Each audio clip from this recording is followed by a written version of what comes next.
Hello and welcome back to All for United. It's a very, very exciting show today. We've beaten West Ham. We've beaten all 12 men of West Ham, if you're including the referee as well.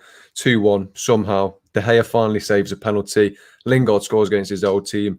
It's such a fairy tale game in that sense. And we've got a great lineup to cover it for you as well. So I'll introduce all of them straight after this.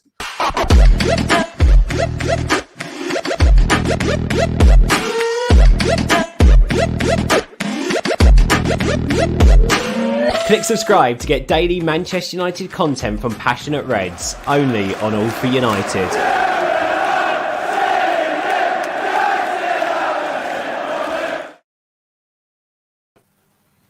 Right, it's been a hectic 10 minutes or so, but we are live. We're here on your screens. As I said, I've got a brilliant panel lined up for you. I'll introduce each of them individually shortly, but we've got to get straight into it. Connor, what a win. It was. And to be fair, I was dreading it when that penalty got given. I thought, oh, here we go. Everyone's going to be on here saying, oh, we should have won. You know, we've thrown away a win and all this kind of thing. I'm so happy for De Gea because he's had all his critics over the last 12 months. And this season he started off very well, saving a penalty, which is not something De Gea is known for, as we know from a few months ago, final that I'm not going to mention. But to be fair, that's one of the... I put it. You just did. That's one of the best performances we've had in a long time in terms of moving forward. And I know people are going to say, oh, you know, he should have, taken Fred off. He should have done this. He should have done this. We won the game. It's irrelevant now. So yes, there were areas we could improve. We could improve on lots of things, but we won the game. We should be happy with that. Let's move on to the next one. Absolutely. Well, Neil, I'll come to you. It's fantastic to have you on. It's great to see that you're doing well, mate. It's been a long time coming, but what are your thoughts on the game? There's quite a few things that have been a long time coming, but it's before the watershed, my friend. I wrote some notes down because I was on with you, James. I know you're shaking your head. I can see you out the corner of my eye. I wasn't surprised that Sancho was benched because I'm surprised he actually gets on the bench. We had a good 15 minutes. Then we didn't play so well. We seemed to let West Ham in the game. I was very impressed with both the fullbacks in the first half. I thought they looked, I'm a massive fan of Shaw. He's probably my favourite player over the last 2 years. I think I've got his calendar somewhere. Greenwood, I thought, played really well. Looked the most likely of the front three. Pog was a bit, off the pace, but he has played well this year. And then it was typical us in some respects. This is the fact that we couldn't. These are the sort of games we should be putting to bed. All this. We have a load of shots.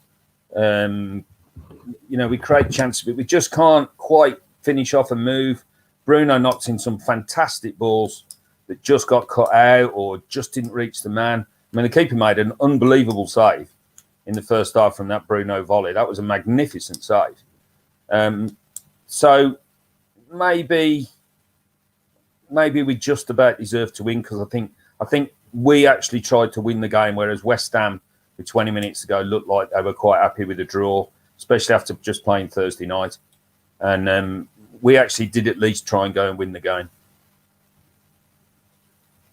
Certainly. From that perspective, it was good to see that we were on that front foot. Obviously, a massive contrast to the Young Boys game midweek where we looked pretty happy with a point. Kai, I'll come to you. Good to have you on, mate. It's been a while. What do you have to say from that game? One of the most exciting games we've seen all season.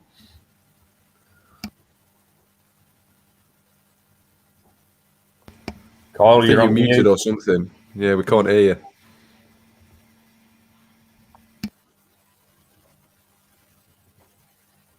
Still nothing, mate. Is that better? That's better, yeah. Something?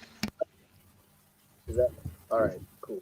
No, yeah, I was that's saying fine. that I think I haven't calmed down yet from all the nonsense, but I think what I took from this game was I was really incensed with how the refereeing decisions have been going ever since Klopp opened his mouth and then everyone followed suit. I really think it does have an influence because, last week against Newcastle, that guy slapped the ball a complete different direction with an open hand, and there was nothing, not even a check, nothing at all. So I think that really made me upset. So I think I'm still mad because of that. I haven't gotten to the rest of the game yet.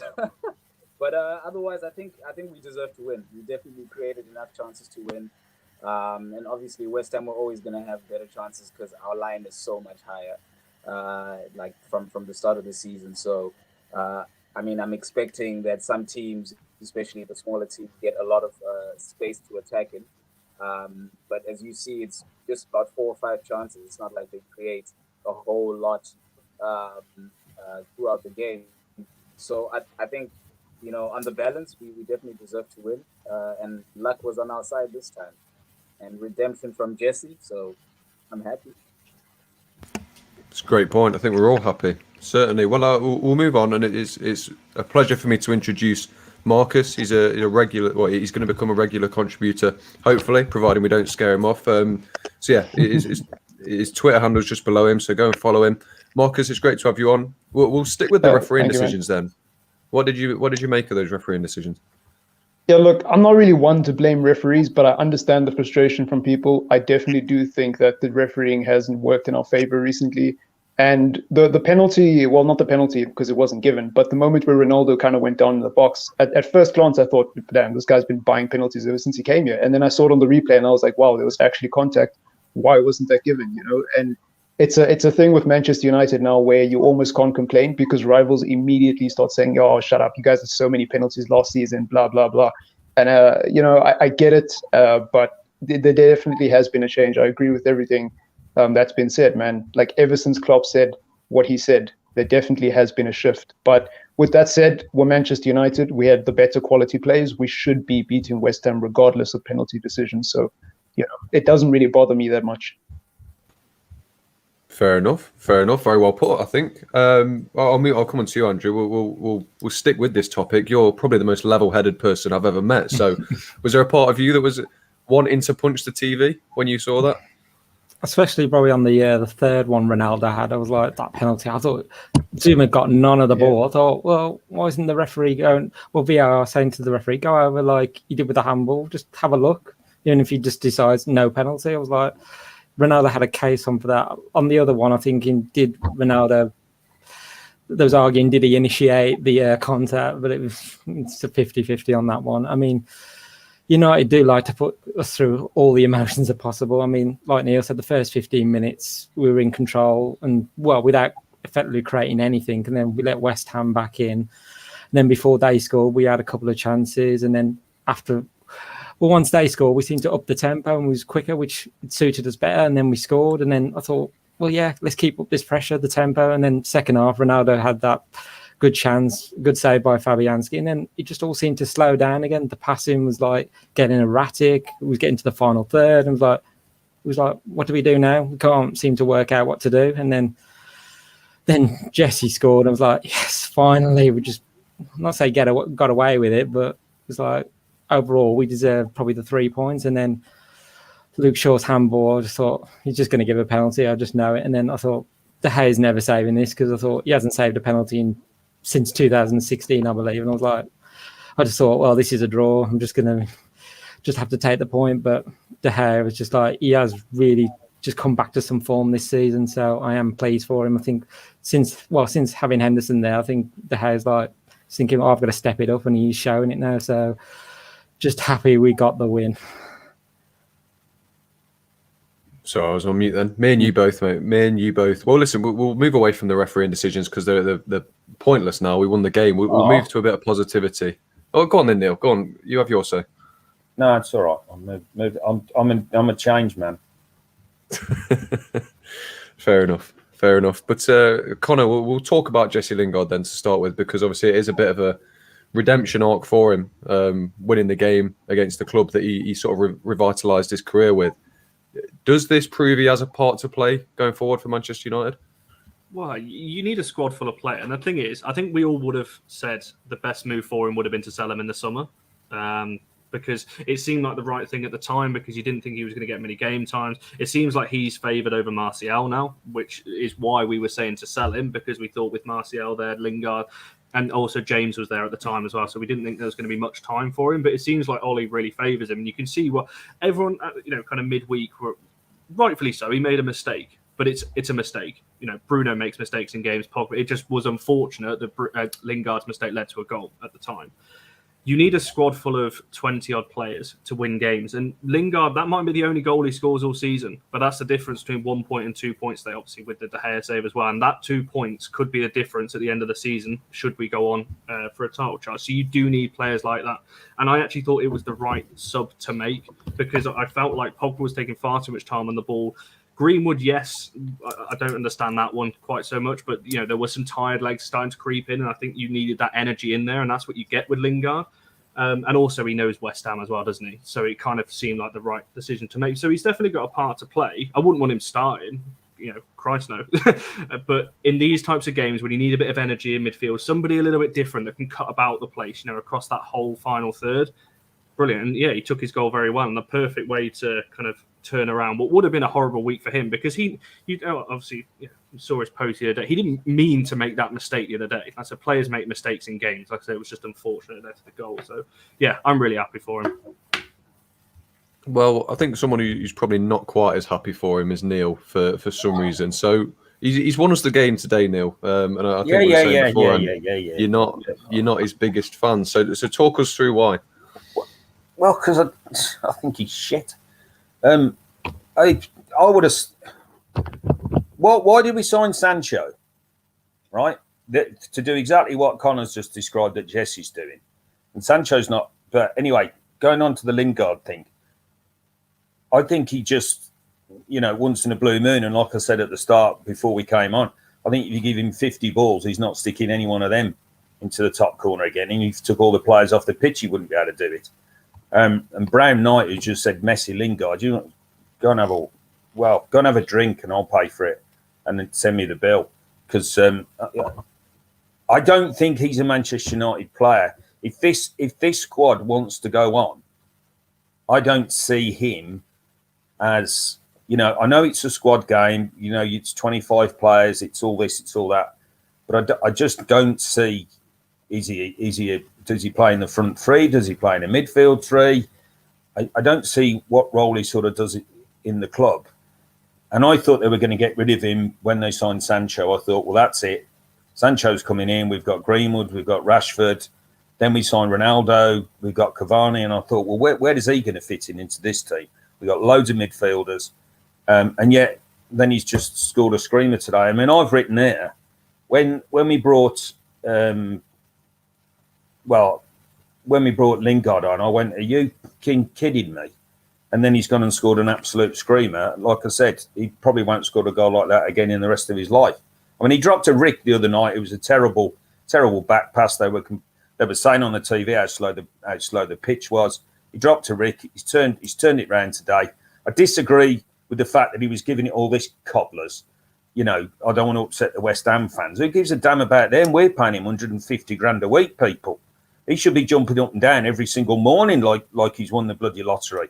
Never mind saying to the West Ham fans, I'm really sorry I've upset you, because I might be coming here next year. I mean, that's what that looked like to me. So body language, that wasn't great. But, I'm not a fan of his. I'm not going to be an hypocrite and say, suddenly I'm a fan, because then I would be an hypocrite. And I bet my friend Barry in South Africa feels exactly the same. Fair enough. At least you're sticking to your guns. Kai, I'll come to you then. A bit more positivity on the match winner, I'm assuming, from you. I'll ask you a similar question to what I asked Connor, in terms of, does this prove he can still have an impact for United, or are you still of the opinion that it's probably time for him to leave? All right. So with Jesse, I'm always okay. Let's just get one thing out the way, right? Jesse is not the guy to take us to the promised land by any stretch of the imagination. That's one.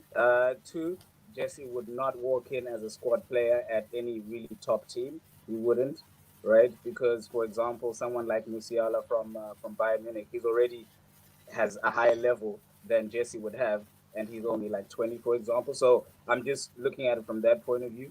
However, what I will say is, do you want me to finish that sentence? Whatever it is, StreamYard doesn't. Do you want me to finish that sentence? He said, I will say this, even a blind squirrel picks up a nut every now and then. Hello? That's the end of the sentence. There you go, kids. Kai, I think we've lost you, Kai's not having mate. a good day, is he? Kai's not having a No. good day. I think we've lost you. Oh, he's Am I gone. gone? He's back. Am I- We can hear you sort of Am I back? intermittently. His Is that- performance is a bit like is that Lingard. It's a bit intermittent. Just try again, Kai. We I'm so can't sorry. we can't really see you, but I think we can hear you. So just try it again. All right. Okay. So basically, what I was just saying is that I think the whole thing where he was, not celebrating. I think he was basically saying thank you to one of the biggest things that someone can give you, and that's confidence. That's a chance to play. And that's what they did with him. It was just unconditional. They put him right there, and they gave him the space to get his confidence back. So I think that's a way bigger thing than I play for United and that's it. I just think it was a bit of respect. So I respect that. I did think, why is he not celebrating for a second? But I did realize, he's been through it. So that's the thing. But I think for this season, the fact that he's here, the fact that he's moved ahead of Martial, which I think is probably correct because he offers a lot more energy, like they were saying, and I think that's important in games where it's about to, where the tempo is dropping and all of that. So I just think he doesn't have the technique. However, there is space for him for specific times. You can't just put him in all the time. So, and I think today was a good time to put him in because the tempo did drop. And at the end of the day, he scored the winner. So I think we just have to celebrate that. But we know, the thing is, we know he doesn't have the technique. We know. So we can't continue to bang on about the things which he's not good at. We might as well just be okay with it and just say, well done, Jesse, and the mental fortitude it takes to, do the clanger in midweek and then come back and actually take it past somebody. It's a brilliant goal. You can't take that away. So, that's my positivity for you, James, if you heard it intermittently. We heard all of it, and it was glorious. So thank you, Kai. Magnificent. I'll come to you next, Marcus. We'll shift on a little bit because I wanted to bring up this comment here because I think it raises a good point. Obviously, in midweek, we all gave Ollie a lot of criticism for the subs he made and the way he set up. But today, it was two substitutes who won us the game. So do you think he deserves credit for his game management in that sense?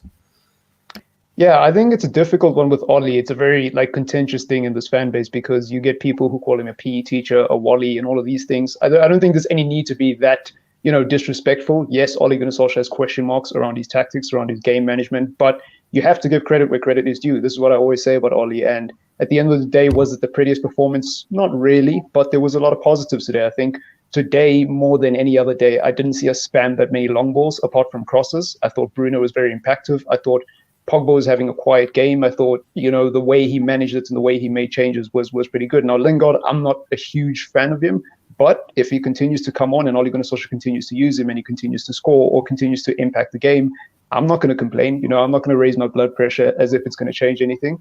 And I just think that tactically, again, we haven't really learned anything new from today's performance. But what we have seen is that we're still capable of winning games. And that's the most important thing. I think last season, there was a lot of games we lost in important moments against teams we should be beating. The Europa League final, we lost against Sevilla in the semi-final the year before that. We lost to Chelsea at Wembley when we played a blended team. There's games that we should be winning in clutch moments and we don't win them. And I think today, that is the big positive to take away. We got over the line and hopefully we can continue this pattern across the season. So I think Ollie does deserve a bit of credit for that because if you're going to slate him for losing and choking against small teams, then you got to give credit when we win. It's as simple as that. Certainly. Andrew, are you of the same opinion that Ollie deserves credit today? Yeah, I do. Well, I was like, when Matty was coming on, I was like, well, why is he coming on so late? I thought Fred could have gone off earlier. I just thought he wasn't. I thought McTominay can sit. Well, Matty can sit in front of the defence and McTominay can just go a bit further forward because McTominay can attack and get inside the box and score a goal.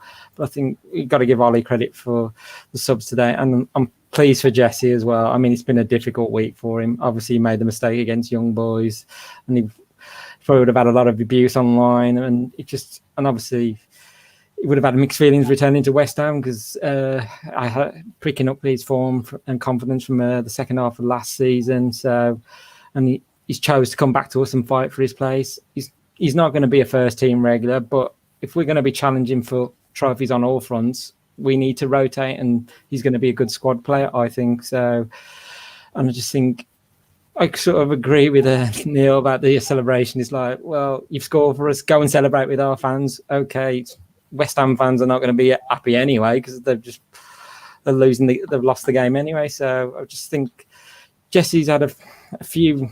Well, before he went to West Ham on loan, he's had a few not so good years in terms of form. I mean, say under Mourinho had that like year and a bit, and he went to the World Cup and he was in fine form, and then it all just went downhill. And then obviously he had some personal issues, but now I just think he seems to be in the right headspace. So I just think, yeah, Jesse can be a useful player for us this season.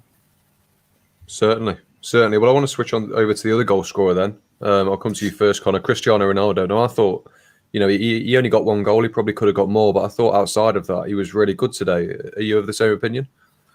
Yeah, he definitely. I think Fabianski did make a really good save on that one just after half time. Ronaldo, by his standards, probably should score, and that's being harsh because it is Fabianski was right up on him, which was fair play to play well as a goalkeeper. So, but what Ronaldo, and I don't need to go over what Ronaldo brings and all this because we've covered that so much, and everyone should know by now what he does. But we've noticed it against Newcastle, not so much young boys because that was just a kind of freak game. But again today, because players or teams, opposition double mark him, it leaves space for other people, and that's what you saw again today with West Ham. Ronaldo was making runs kind of into the channels, which, like I tweeted at one point, it was like back in 2007. He was absolutely taking the mick out of them at some points, making runs into the channels, which is not something that I thought we'd see this time around with Ronaldo. But like I said, because his presence taking players away, which frees up space for other people. The Lingard goal, actually, right at the end, you can see because two players, Zuma and whoever the other centre half is, was it Ogbonna next to him, were too busy focused on Ronaldo. They just thought, right, we'll let Lingard have it, which then frees up the space for Lingard to have the shot. So just his presence, him being there, is enough. And, his goal, it's one of those, again, people can say a tap-in or whatever. It's actually the first shot, to get the tap-in, which was the brilliance of him. And I think I said when we signed him, he's going to win us games just on his own. Just these kind of games where last season we might not have won today because of not having somebody like that there. But his overall performance, like I said, yes, he could have had a couple more. Fabianski did play well today, so credit to him. But like I said before, it's just his presence. Him being there is enough sometimes to influence games. He doesn't always have to be the goal scorer to have an influence. Yeah, fair enough. I'll come to you, Neil, because we've obviously not spoken since Ronaldo signed. Do you think today was a good example of exactly why he was brought back to the club? Possibly. I mean, I didn't, he's going to have games where he has little or no influence, and he might have games where he doesn't even play. I mean, we have got Cavani, who, let's be honest, did nothing wrong for us last year. So I'm hoping that they can strike a balance between the two of them, and we don't get over reliant on Ronaldo in the same way that we got last year. We got over reliant on Bruno, and we'd flogged him to death by the time the end of the season come round. I mean, the guy was knackered, and I hopefully we don't do the same thing again. And Ollie somehow works a way of managing the squad correctly. But it was a great example of what Ronaldo brings and what he will bring. And you can see, there was a couple of times I think he was talking to Greenwood and he was talking to the bench. So you can see he's a completely different player from the player that left and the player that we first signed. And we all knew that anyway. But I'm hoping that it's not just what he does on the pitch. It's going to be what he does on the training pitch. But I thought today was a pretty good cross section of what he brings to the table. Certainly. But I sounded like I was in a corporate meeting at my old job. What a dick I sounded at the end. Brings to the table. Fuck off, Neil. Dick. Do you want to try it again, or should we move on? No. Take two. But you know what I mean. Right. That's all right. No one was listening anyway. Not to me. I'll come to you, Kai. I watching the game personally, I thought it feels nice for United to have a focal point in their attack again. Obviously, we succeeded in that sense with Cavani last season. Would you agree with that? Do you think Ronaldo has that sort of impact on the United team? Yeah, no, definitely. I do agree. I'll start off by saying today's goal, I feel like if it was any of our other strikers, they would have been offside. Like if it was Rashford, definitely offside. So I think that was such a well-timed run that he had over there, especially when he had two centre-backs with him. But I also, to Neil's point, I'd actually say over-reliance on Ronaldo is actually, for this season, is actually a pretty good thing, because remember, we want our strikers to score, to be basically golden boot winners. And we hardly have a striker who is a golden boot striker. And the one thing we do know is Bruno will always score goals, and Mason will always score goals. So I do think that if we just prop up our goal tally by at least 16 goals or something, which Ronaldo can do, not that he scores 16, but addition of 16 on top of what we had last season, I think we'll be in a very good position. So I do think that, we shouldn't over-rely on him in the sense that we can't actually play well without him. But I do think that we should rely on those goals, and we should keep getting the ball into him as much as possible. And the one thing which I also noticed is that he kind of forces all of our players to make better decisions with the ball in terms of attacking wise. So basically pointing where they need to put the ball, and some good movement and all of that. So I do think that he's a very, very good influence, and today was a decent example of it. I just think sometimes we do lack somebody pressing from the front, which is what Cavani then gives you, which is why I do think that I still prefer Cavani up top, because he doesn't stop in terms of that pressure, and he really is contributing to the build-up play constantly.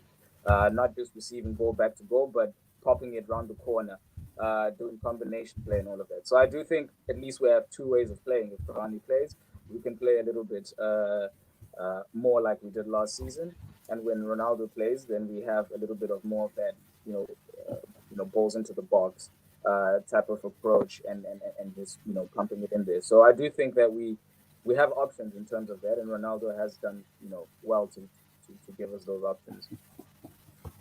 Yeah, certainly. I can't help but agree. But we'll switch to another player then. Obviously, the other big moment of the match that won us the game was that De Gea save at the end. So I'll come to you, Marcus. Obviously, the first penalty save he's made in quite a while, so that's pretty good for his confidence. And he seems to be the De Gea of old so far this season. Are you impressed with how he's done? Yeah, I'm a huge fan of De Gea, and I've been saying it for a while that people are so quick to write him off. People are so quick to say he's finished and he's dusted. And I've always said that keepers don't age the same as outfield players. Keepers tend to play very late into their careers, and they tend to hit their primes at a different time. So for me, David De Gea is still a quality keeper. What he offers us in experience, in confidence, in not being scared under pressure is levels more than what Henderson could offer us in terms of just natural talent. Now, I think Henderson will be a great keeper for the future.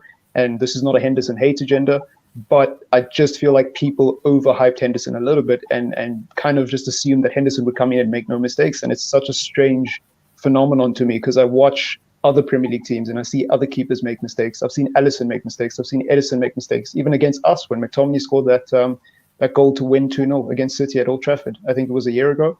And, I'll always remember that goal because Edison played it out and basically straight into McTominay's path. So keepers make mistakes, man. And you just have to give them the room to make those mistakes and not make it feel like every time they make a mistake, they're out of the team, because that damages their confidence. That it does not all keepers react the same way to that. And I think De Gea, luckily, has shown that he can still be a quality keeper even with the pressure of Henderson. But I think this keeper situation needs to be resolved sooner rather than later, because it could end badly. What happens if Henderson's fit? De Gea makes a mistake, now Henderson's in the team. Henderson makes a mistake, now De Gea's back into the team. And suddenly you have inconsistency. You've got to give keepers that ability to know that even if they make a mistake, the coach is still going to have confidence in them, it's still going to back them, still going to give them the time they need to show that they can be a quality keeper. And yeah. Yeah. Can I just ask a question with that, James, to Marcus? Do you not find it weird that this is, no hate to De Gea because he's our guy, Yeah. But I find it weird because at top teams, keepers hardly ever do the bounce back. Like, so like the world class keepers, once they lose their form, they're gone. Yeah. Because generally those big teams replace their keepers really quickly. You can't take, for example, if De Gea was playing for Pep, you can't have 2 years off Yeah. of Yeah. having bad form. Uh, is it that we are, conditioned to have this De Gea, brilliance that he's given us before, that we still think that he can still really be back to him? Like, how do we know that it's him again? Because remember, we used to Yeah. get shots. He used to be a very good shot stopper, and that was his biggest thing. So how do we know that Yeah. it's that De Gea if we don't, if we're a different team, if we're a team that needs him only for 2 moments or for 3 moments in a game? Yeah. Yeah. It's difficult, but I think for me, Ole Gunnar Solskjaer has to make the decision, right? Like, I'm not saying Henderson shouldn't be the number one keeper. I personally would go for De Gea. But what I'm saying is having them both just doesn't work. And you mentioned a very great point about top teams. Most top teams, they do replace keepers. They are ruthless. But what do? We keep 2 top keepers at the club. We let go of Romero when he was a great second choice goalkeeper. We signed Tom Heaton, who I don't even know what Tom Heaton's future is at United, because like, that's not a bad signing, but it's like, dude, like, you knew as soon as he played in preseason, I was like, I feel so sorry for this guy because he's not going to get any game time. So it's not a case of that I don't think Henderson's ready or anything like that. I still personally believe De Gea still got it, but we won't know. And you've got to just trust your guts as a manager. You've got to make the ruthless decisions and say, this is who I'm sticking with. And with Ollie, it's weird because he has certain players where he's clearly made that decision, right? Like in the midfield pivots, he's clearly decided that McTominay and Fred are good enough.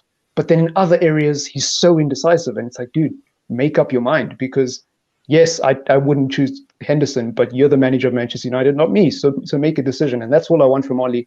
And the longer this gets dragged out for me, the worse it will be. Because what happens if De Gea makes a mistake in an important moment? Maybe we make the Carabao Cup semi-final again, or the FA Cup semi-final. De Gea makes a mistake, and now it's Henderson. And then Henderson has a bad season next season. And everyone's just going to be there like, dude, the De Gea stands will be like, I told you, Henderson's shit, rah, rah, rah, rah, rah. And then the Henderson stands will be like, nah, he's still young, give him time. And it's just, you don't need this confusion. If you just sold one and let everyone just have peace with De Gea being gone or Henderson being gone, then you wouldn't have these debates, you wouldn't have these arguments. So that for me is the answer.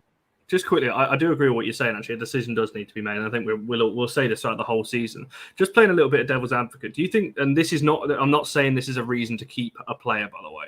Do you think that the one thing I've noticed with De Gea in the first few games, he's always been a good shot stopper, but he's actually 2 things that I've noticed in the first few games that he's doing better. He's coming out for things a lot more than he ever was before, and his quick distribution is actually quite good. It's actually finding players. He's not just kicking it long for the sake of it. It's actually finding players. So do you think we're keeping, or the acquisition of Tom Heaton, or keeping Henderson around to help De Gea improve on those areas? Because we know Henderson is very good at coming out off his line. We know that Tom Heaton was also very good at that when he was at other clubs as well. So that might be a reason why we signed Heaton or keeping Henderson around, is to help De Gea improve on those areas as well. I'm not saying that's a reason to keep a player. I'm just trying to think of reasons why we've got 3, 4 if you count Lee Grant, and we've got 3 good keepers in the academy as well. We've got like 7 keepers that could play. Yeah, I mean, Lee Grant. I mean, Lee Grant is also a part-time referee because, he was holding up the subboards last season. I don't know. That's actually a very good point. That's a very good point. And I don't know, to be honest. I really don't know. But what I would say about that is I have noticed the difference with De Gea. But the thing about De Gea is, and as much as I love him, when he's at his prime and when he's at his best, he looks like almost a flawless keeper. It's when his confidence drops that he starts becoming timid. He starts becoming shy. You see that when in corners, he's not quite as strong and physically imposing as you'd want a Manchester United keeper. Like, I remember he made a mistake against Everton last season where he basically fumbled the ball and it landed on Lindelof's chest, I think, and it went in and it was an own goal. And that was De Gea's fault, right? But there's so many examples of that. So I think with De Gea, he'll never really be consistently Mark, that guy. Can I just say with De Gea, I actually think, like you guys were talking about, obviously the change in terms of him coming off his line early. He actually did that today as well.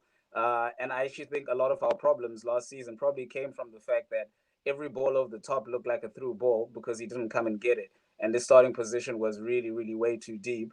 And it could be as well associated with his confidence, because when you shot stop, then it means that the shots are just coming the whole time. You're under pressure. So his confidence is up. But I think with the rushing out of goal, it means that actually his confidence really, I mean, his what was that? His being aware he's really aware all the time of what's happening throughout the game. So I think with having to be a sweeper keeper, you're actually awake throughout the game. You're a part of the game, and that could have been some of where the problem stemmed from. That he was very used to being just a guy who's waiting for all the shots to come in. So I think that could be what actually brings up his his concentration levels more consistently. Yeah, I kind of agree with what you guys are saying, but for me, it's a thing of, look, I've seen De Gea at his time at United. I've seen him be great and magnificent for 3 seasons in a row, and then I've seen him be awful 4 seasons. So, yeah, I think at the moment it looks good with De Gea. It looks like he's evolved. It looks like he's added things to his game, but we'll just have to wait and see if he can be consistent, because I don't expect him to stay this good for long, this commanding, coming out of his box. I expect soon we'll start to see the weaknesses of De Gea come again, and he will start to make mistakes again. And I don't know. I really don't know. So it's an interesting question, though. It really is. Yeah, it's prompted a good debate as well. I think. Well, we'll finish this certain debate with you, Andrew. For you, has De Gea nailed down that number 1 spot for the foreseeable future? For the moment, I think he has. I mean, the way he started, I think it's having more an assured defensive line. I mean, today there was a few moments with the defence, but De Gea didn't get flustered. I think he pulled off, besides the penalty, there's that one save in the first half where he got down on his, got the ball out off his feet. So, and also the kind of saying about his distribution, quickening up the play, getting the ball out. Like last week against Newcastle, the 3rd goal Bruno scored, De Gea got it out quickly, got it onto Greenwood, and then it resulted in the goal. If you'd have asked me at the end of the Europa League final who would be the number 1 at the start of the season, I probably would have said Henderson, but Henderson had COVID. He's only just got back to fitness, and De Gea is just, he started like he's meaning to go on. He's like, I'm fighting for my number 1 spot. I'm not going to give it up. So at some point, Ollie's going to have to make a decision whether, I know he says it's great having 2 goalkeepers, but Henderson's not going to wait around forever to say, well, when am I going to get my chance? He's going to say, if he hasn't at least, got back into getting some games during the season, or at least knocked De Gea out as the number 1, he's going to say, well, I want to move on, and we're going to have to sell him, and then we're going to still be with, say, Tom Heaton as well. And I don't know whether Lee Grant, he's going to get another new contract, because I know he's got doing some coaching work with us as well. So, but De Gea, for me, he seems like he's coming back to form, but like I say, he could be one mistake and then his confidence gets knocked. So it's just, at the moment, yeah, I'd stick with the Gea. Fair enough. It's a good point. I probably agree with you as well. It'll be an interesting couple of months. Keeping an eye on how this situation advances as Henderson comes back in. But we'll just finish it off. I'll come around to each of you. Looking forward, then, in terms of, because I think today there was definitely positives, but there was probably also negatives. So I'll come around to each of you and sort of ask for one positive thing that we can take into the next game and one negative that we need to improve on. I'll come to you first, Connor. See, I've been trying to think. I want to say something that you don't agree with, James, because you agree with everything. So I'm trying to think of something that you might not agree with. No, but I disagree on purpose. I think so. Let's what I think. Positives that, I mean, there's quite a few positives. I think we attacked very well. Look at how many shots we had today. Like I said before, at half time, I think we had like 8 shots on target, something like that. That's the most we've had. I think that's they said something like that. That's the most any Premier League team has had, or something like that in the first half. And we continued that for the first 20 minutes of the second half. Yes, it dropped off after that. So if we can continue that's what we need to do. I've got my second point on the negatives in a minute. We need to keep that pressure going. And I think a lot of people don't like McTominay and Fred, and there was parts today where Fred was frustrating me, but I do think he has been a scapegoat. Like today, people were saying, oh, Fred should come off, Fred should do that. Like, he wasn't playing that bad today. Yes, he's not the player that we want. Yes, McTominay and Fred, everyone's got their own kind of views on it.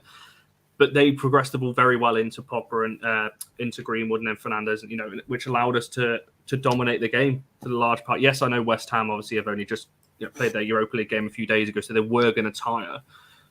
So if we can keep doing that, we know the kind of qualities that we've got, and also the positive as well on top of that is the acquisition of Varane. and we said this when we signed him, allows us to play that little bit higher up. We start about 10 yards further forward, which allows us to press from the front and keep the ball a lot better. The downside, obviously, today is how not clinical. That's not a word. That's not a saying, is it? But we weren't very clinical today, and that's something we are going to need to improve, because when we play the likes of, obviously, we've got that tough run at the end of October. When we come up against, Liverpool, City, Chelsea, Leicester, we play all of those teams in about 5 week period. We might only get 2 or 3 chances in that game. We're going to have to start taking some of these. So I'd like to see us start really, dominating games like we were today, but also, putting 3 and 4 past them. At the end of the day, it's the result that matters. But I just worry, later on in the season, we're going to need to start taking some of these chances we create. So it's a small negative because, like I said, at the end of the day, it's irrelevant. We won. But it is something to work on. And when you've got a player like Ronaldo, it's not a bad player to have up there to be clinical, is it? Certainly. I think that's 2 very good points. I'll come to you, Neil. I'm interested to see if you can actually give us a positive from today, but a positive and a negative from you. You cheeky git. I've been in and out of hospital, and that's what I get for getting off my deathbed. Anyway, positive. We don't need to spend 100 million on Rice because he was rubbish. I mean, seriously, that's put to bed.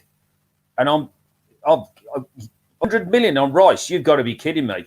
He got steamed by McTominay today. Do you get it? You can have that one, kids. Write that one up. Negative. We're not putting games to bed. We've got to put games to bed so that then he can use his bench.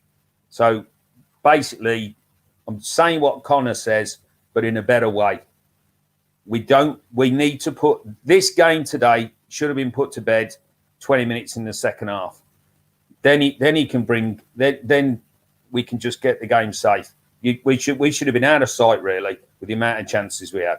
So that's what worries me. Later in the season, players are going to get flogged to death. I'm a little bit concerned as where Cavani's going to fit in because I'm a huge fan of his. Even though 12 months ago I was like, God no, please don't sign him, and I might have got that wrong. But yeah, we don't need Rice. He can jog on. 100 million, you've got to be kidding me. Did absolutely naff all. I hope Joe's watching this. I was just about to say, he'll Joe's love going to be comment. loving that. And by the way, there's a comment from Fred Woodward. Said something about Bruno getting pulled off by Ollie. Is that in his contract? Think about it. Anyway, moving on. Oh, I've missed you, Neil. I've missed you. Kyle, I'll come to you next then. We'll stick with the positives and negatives, but I want to incorporate this comment as well because obviously McFred were back today. We've not seen him for a couple of weeks. Would you say that they were a positive or a negative today? Because I think obviously we know the limitations, but by their standards, I think it was a pretty good game for them.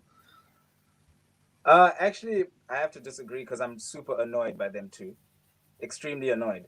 Because if we have 2 midfielders whose best attributes are to stop goals or, to plug holes, we concede way too many shots at the edge of the box where it's like 5 seconds and you're like, where's somebody?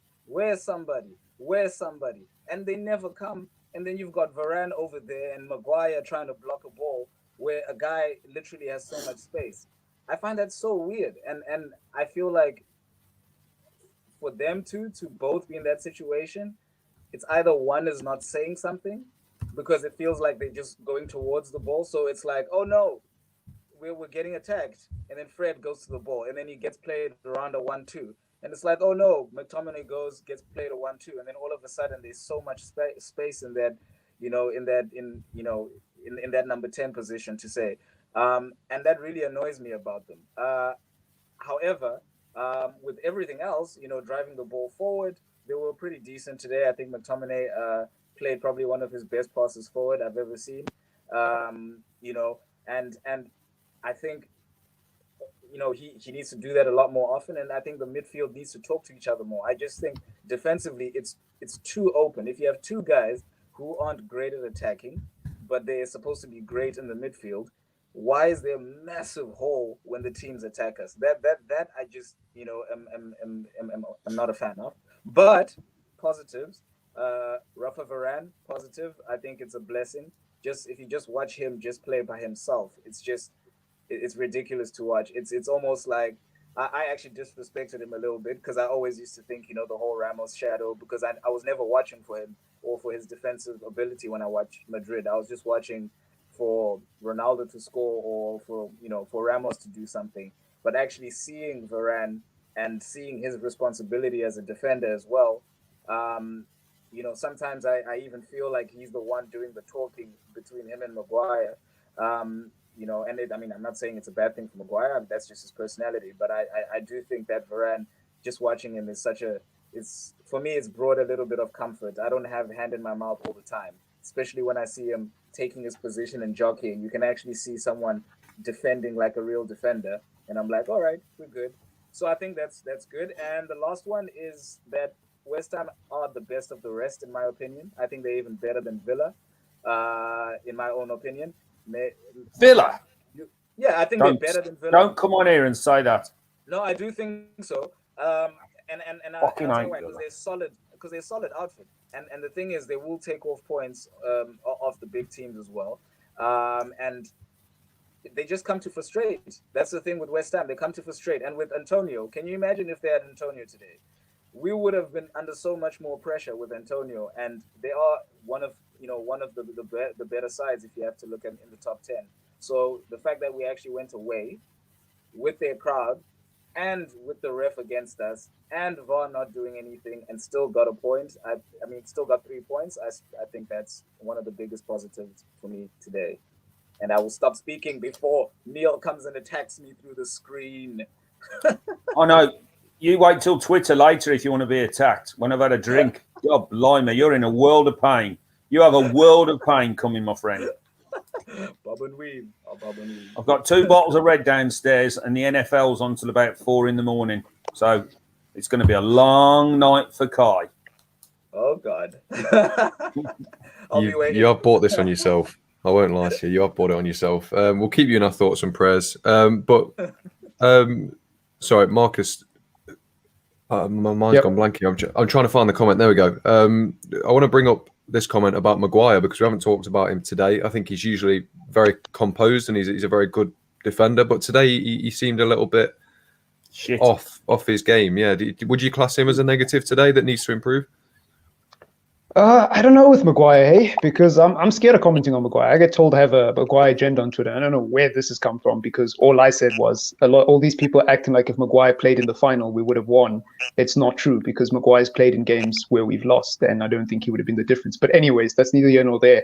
Maguire today, I thought wasn't that terrible. I just think with Maguire, it's a case of now that Varane is next to him, there's going to be this constant comparison. And I think when I look at Maguire, I don't think he needs to be all that. I think because of Varane's recovery pace, because of Varane's athleticism, Maguire is going to be the slower of the two. He's going to be the one that's caught out of position quite a lot. It's normal, right? That's why we bought Varane. I think when he was playing next to Lindelof, they would both be out of position. They would both be struggling to get back in transition. And that was a problem. So we had to play a deep line.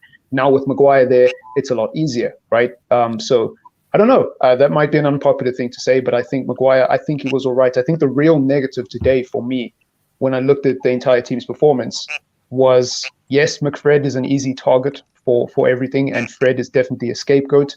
But if we are going to play McFred for the foreseeable future, that means Pogba's going to continue to play out on the left. And I'm not a huge fan of it because I think Pogba was very quiet today.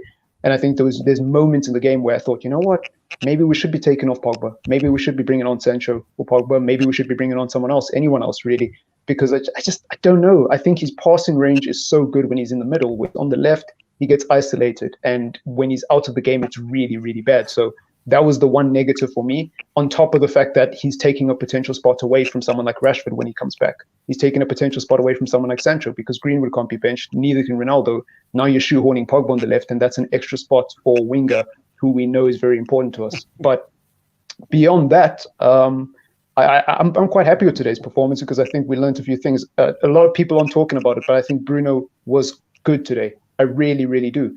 I think Bruno was good today, and I think because Ronaldo's in the team, the spotlight has been taken off of Bruno, and now he can operate and do whatever it is he wants. And people can go on and say, oh, he's not a proper 10, this, that, and the other. Bruno is not a proper 10. He doesn't need to be a proper 10. That's why he gets the goal contributions that he gets, because he is allowed to roam around and do what he wants to do. And he should be continued to give him, like, Ole Gunnar Solskjaer should continue to give him that license, in my opinion. So I think Bruno was very impactful today. He won us a lot of corners today. He was involved in the goal, and his link with Cristiano Ronaldo is going to be absolutely excellent for us. That's the positive for me today. But yeah, I know a lot of people aren't going to be feeling those Maguire comments, but I think it was all right today, man. I think it was all right. He's bloody good, isn't he, James? You get this bloke on again. I know. I don't know where Ben's headhunters in from, but he's I doing don't a know very good job. I don't know how you're going to tell Connor, but this kid's good. That's up to you, James, in future. He knows his onions, this kid.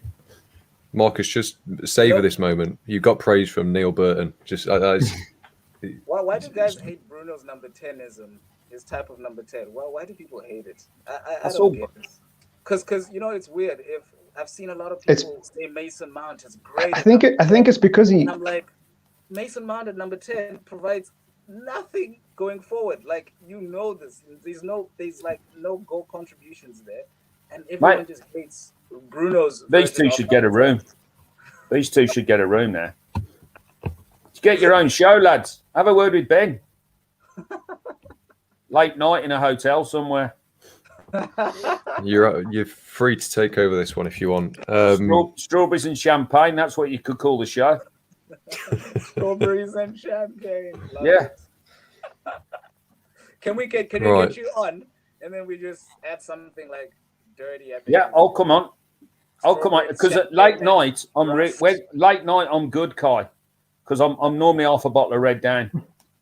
Nice. Strawberries, champagne, and Red Daniel. Strawberries and champagne. That's your show, you two. a tour of the world's best hotel rooms. Right, stay tuned for that then, everyone. If Neil gets his way, it could be a very interesting couple of months. But there you go. He's buggered off now. Coming. He's buggered off now. No, he's on booking.com. He's hit the peak of his YouTube career. He's got praise from the famous Neil. So praise from no way. Now he's jumped on booking.com for the first episode of Strawberries and Champagne. He's just texted me. There we go. He's back. What's your Twitter handle, Marcus? It's the name that's down below over here. TRXPLEM. Yes, sir. I thought that was your UFC name.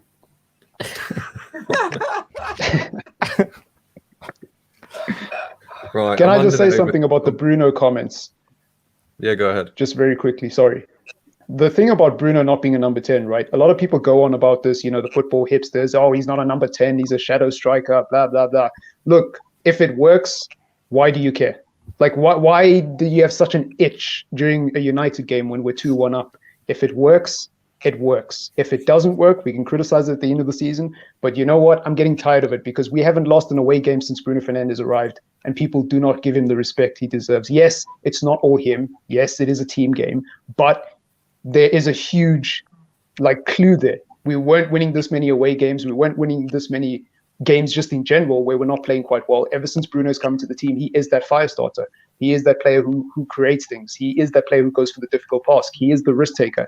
He is the player that we want. When we look at McFred and we look at McTominay and Fred and we say they play too many sideways passes, Bruno's the guy who doesn't play a sideways pass. He tries to take it over the top. He tries to play the balls that most people are scared to play. And I just don't get why people hate him for that. I really, really don't. If he didn't have the goal contributions he did, I would say fair play.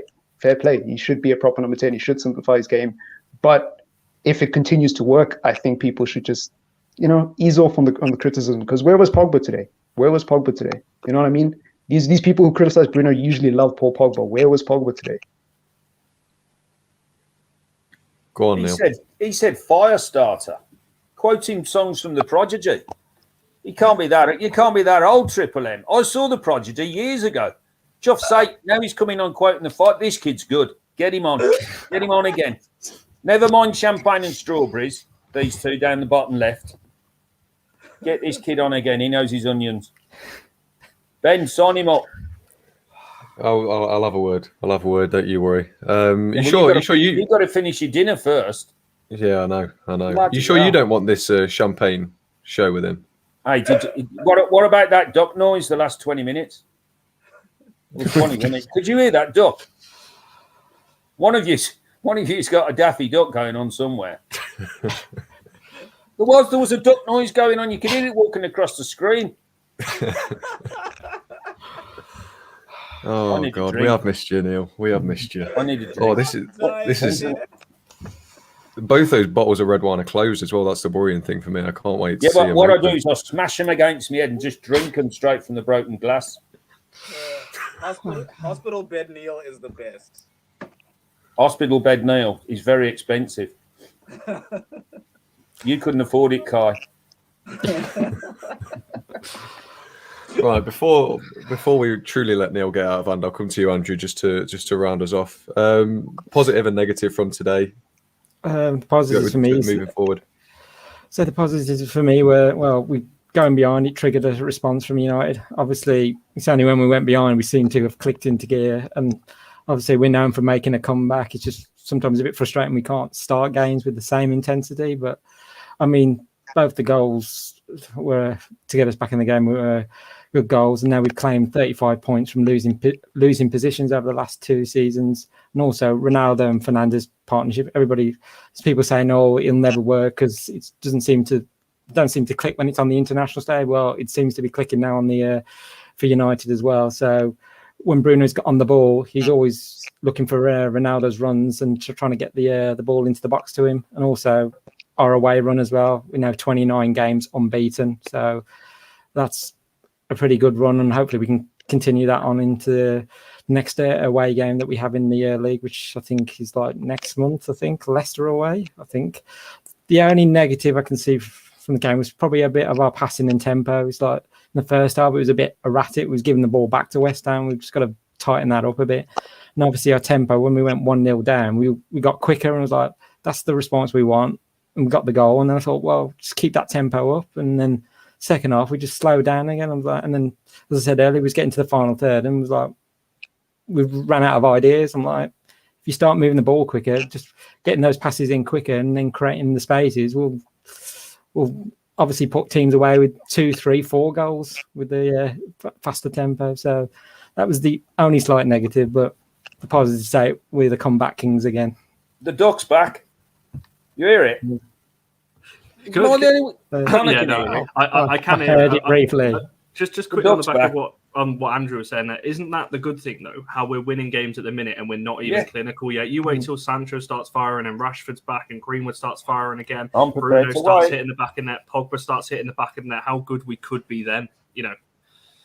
So kind of considering that last season we had a terrible start and then went super consistent forever. So I think our team has actual talent to have long unbeaten runs and to have long sustained runs. So it's good that if we start from now, it could be that maybe by December we are still somewhere up there. So I think definitely it's good that we have a good start, knowing that we are good at going on runs as well. Certainly, and we already lost the midweek, so we've got our loss out the way. Now we've got another 20-game unbeaten run coming through. Fair enough. What a positive way to end the episode, but it's probably not the best way to end the episode. I want to end this episode with a closing statement from Neil. What you got for us? From me? Yeah, yes. Come on. Give us something. Pressure. You know me, I'm a man of few words. Oh, yeah. You've shown it today. Yeah. I don't like to be controversial. But there was a comment that just came up and someone said, I guarantee that people will be banging on about Fernandes getting rid of him in 2 years' time. Right, Ugly Bear, mark this down. He is talking, and normally Ugly Bear, I'm not quite sure I want to know what you look like, but the duck's back. The duck's here again. Who's got the bleeding duck? One of you lot's got it. So he's completely wrong. Mark this down. Absolutely. If he's right, I'll bare my arse in Marks and Spencer's window. In 6 years, Bruno Fernandes will be one of the best Registas. You'll see. Telling you now. Oh, and by the way, the one thing I will say, watch some video, you lot, of Jimmy Greaves. Dennis Law said, and I was at a dinner when he said this, the greatest goal scorer he's ever seen, Jimmy Greaves. Do yourself a favour, go and watch some footage and that YouTube stuff that you kids use, and go and watch some footage of Jimmy Greaves. Absolutely unbelievable striker. The great, probably him and the Lawman, the two greatest finishers these Isles have ever produced. Fair enough. The lawman, the Mr. Burton has spoken. We've all got homework to do. Sir Burton, by the way. So yes, Lord Burton has spoken. Oh no, don't take the piss. Just Sir's enough. But that does bring us to the end of this show. I want to say a massive thank you to the panel, especially Marcus on your first show. I think you've done brilliantly, mate. So it's good to have you on board. Make sure everyone goes and follows him on Twitter. Really make him feel welcome. Thank you very much. Brilliant to have you on, mate. Same with the other four of you. Always a pleasure. Massive thank you to everyone who's tuned in and got involved in the comments as well. We've had some good debate in there. Stick around. We should have AFU Uncut tonight. That promises to be a great episode. So stay tuned for that. As ever, be sure to like and subscribe. Oh, it wouldn't be the same without you, mate. I might pile in. Go on. I'll sneakily send you the link on the side. But anyway, if I can feel that is all from us. There we go. But yeah, that is all from us.